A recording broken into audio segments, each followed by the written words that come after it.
I am in the book of John, chapter 21, in verses 15 through 17. In John chapter 21, verses 15 through 17, and I had been going over the fact that the Lord Jesus Christ had asked Peter a very important and a very poignant question. And that was, do you love me? And that is the theme that I was dealing with. And I laid out that the Lord Jesus Christ had asked Peter this 3 times.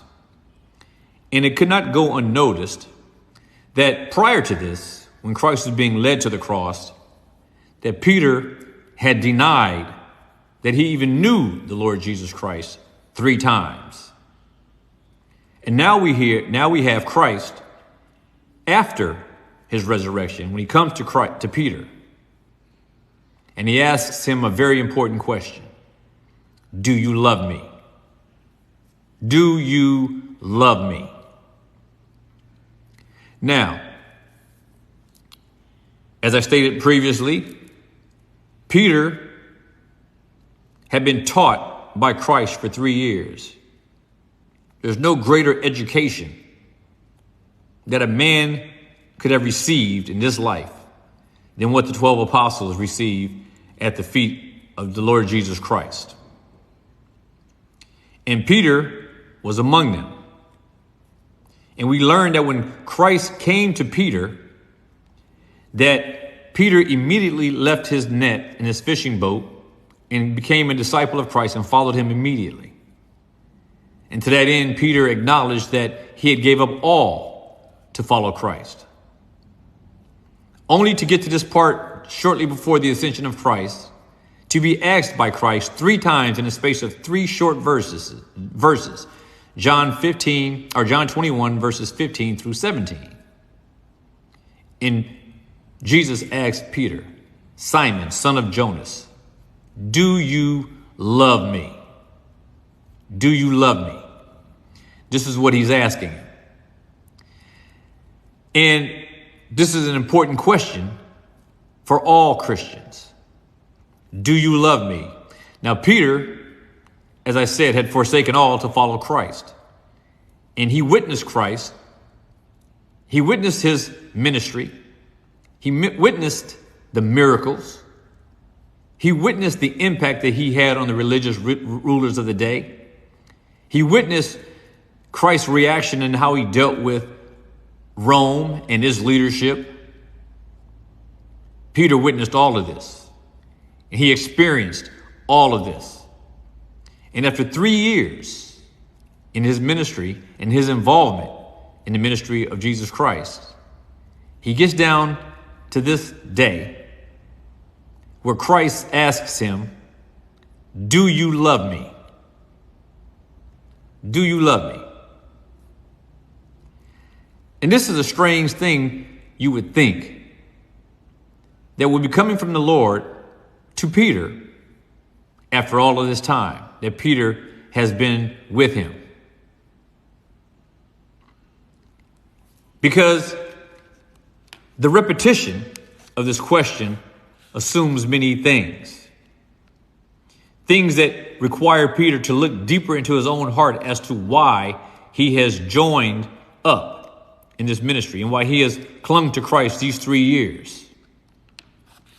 You would think that Peter was probably a little frustrated as it comes across in these passages, because he's like wondering, why would you be asking me this question? I've been with you for 3 years. I gave up my profession. I came to follow and to serve you. And yes, I denied you. And for that, I'm sorry.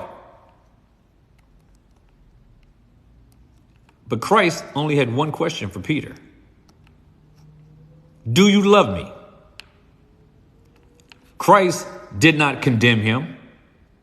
Christ didn't hearken back onto, and throw it in Peter's face that he had denied him those 3 times while he was being carried away to the cross to be crucified.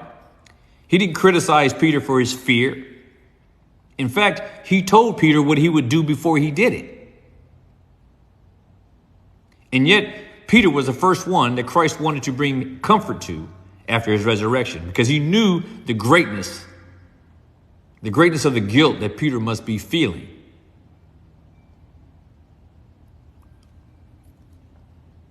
So Christ would ask him, do you love me? And Christians, Peter was asked this question by Christ after 3 years of walking with him, the Lord himself. Many of you, like me, have walked with the Lord many years. I have served and been a Christian for 40 years. And my Christian journey has been up and down like many of you. Some of you have served him less years. Some of you have served him less years and better, more qualitative years. Some of you have served him more than 40 years. Some of you have served for a qualitative 40 years plus. Some of you less so. But the issue, when it comes down to it, at the end of the day, what is going to matter is how we view Christ. And there's only one way to properly view him. There's only one way to properly understand him. There's only one way to be a part of his body. And that is to love him. Do you love him? Many of you go to church, never miss a Sunday. Many of you get up and pray early in the morning, lengthy prayers.